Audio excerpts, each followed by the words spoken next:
Bonjour et bienvenue dans cette capsule pédagogique.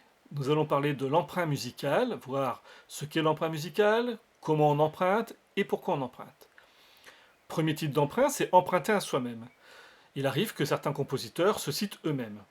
C'était une pratique très en vogue à l'époque baroque, car les compositeurs devaient être très productifs. C'est le cas par exemple de Monteverdi. Écoutons attentivement la toccata de l'Orfeo, donc qui était le premier opéra de Monteverdi.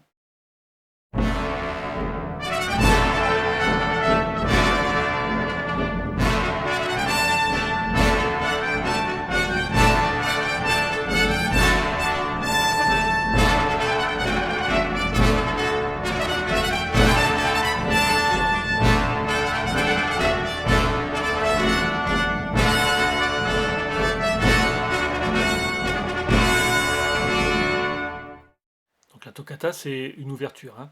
Et puis on va écouter maintenant Deus in adjutorium, pardon pour mon latin, qui est extrait donc des vêpres de la Vierge Marie.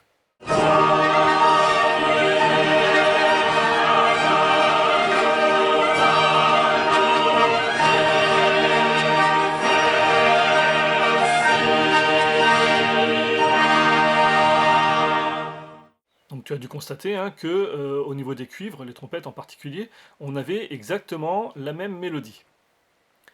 Deuxième type d'emprunt, c'est emprunter mais changer de style.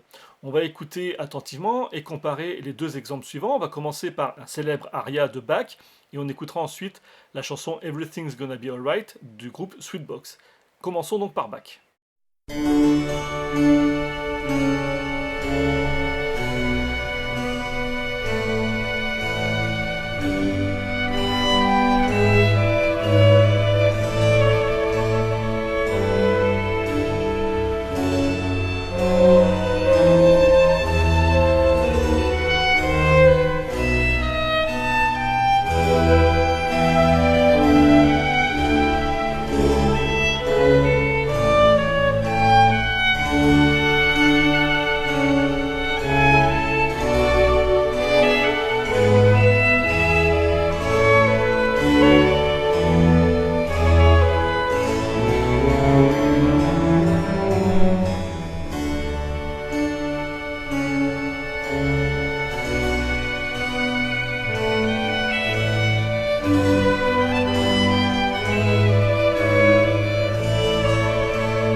Voilà, et passons donc à Sweetbox.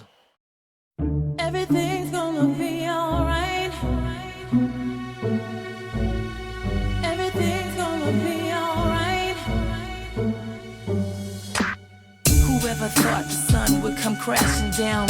My life in flames, my tears concrete, the pain, we feel the end. The darkest, deepest riverbed. My book of life incomplete without you here.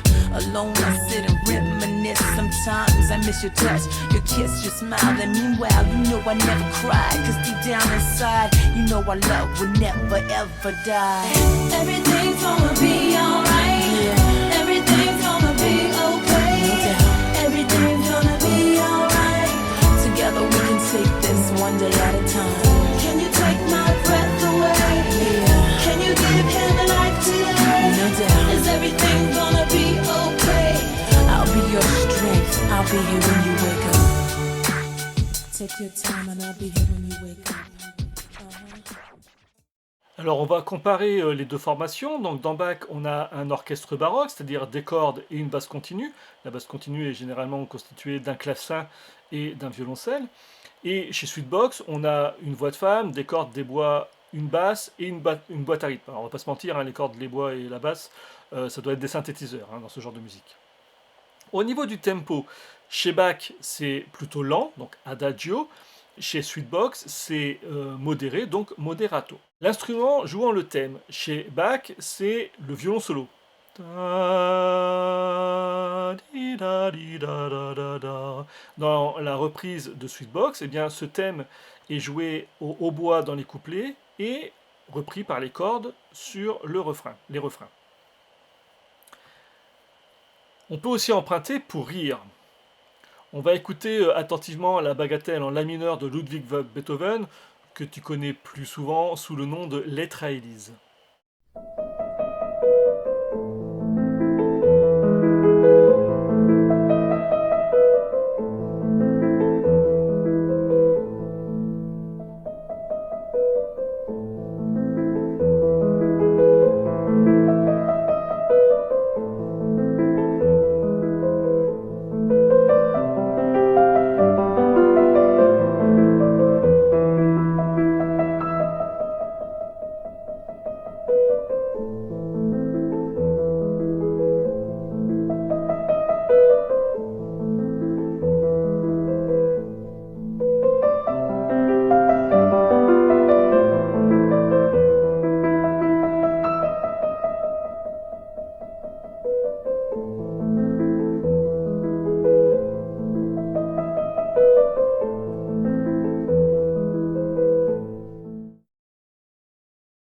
Et écoutons maintenant Lettre ouverte à Élise d'Anne Sylvestre.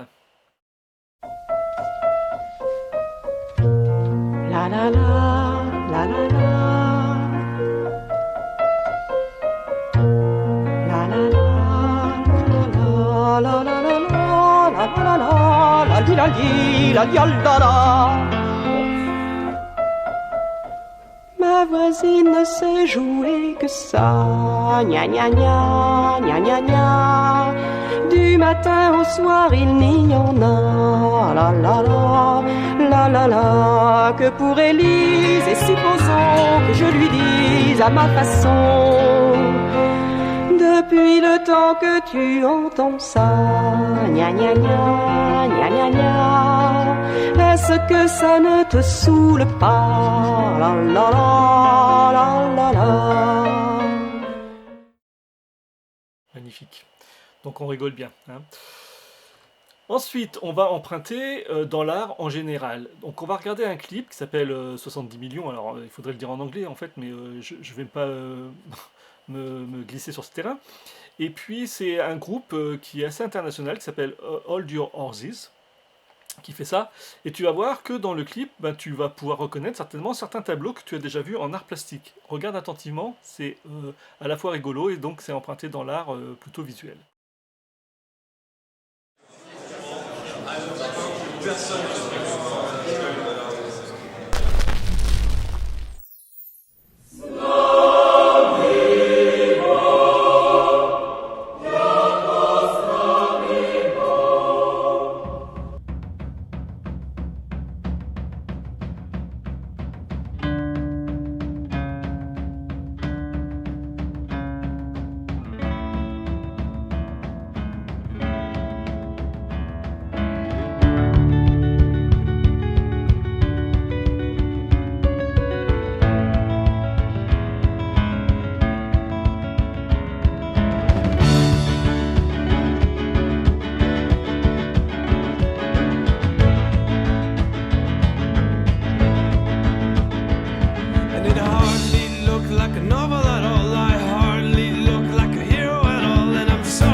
Tu l'as fait exprès, tu l'as fait exprès. Ça, moi, j'en ai pas. Voilà, donc en tous les cas, ce groupe a dû bien s'amuser, hein. Donc comme je te l'ai dit, ils empruntent à l'art visuel et artistique qui représente pardon, des tableaux célèbres, 70 Million. Euh, donc ce qui pourrait être intéressant, c'est de voir avec ton professeur d'art plastique quelles sont toutes les références, parce que je t'avoue que moi-même, il y en a certains qui me manquent. Eh bien, merci d'avoir regardé cette vidéo et à bientôt!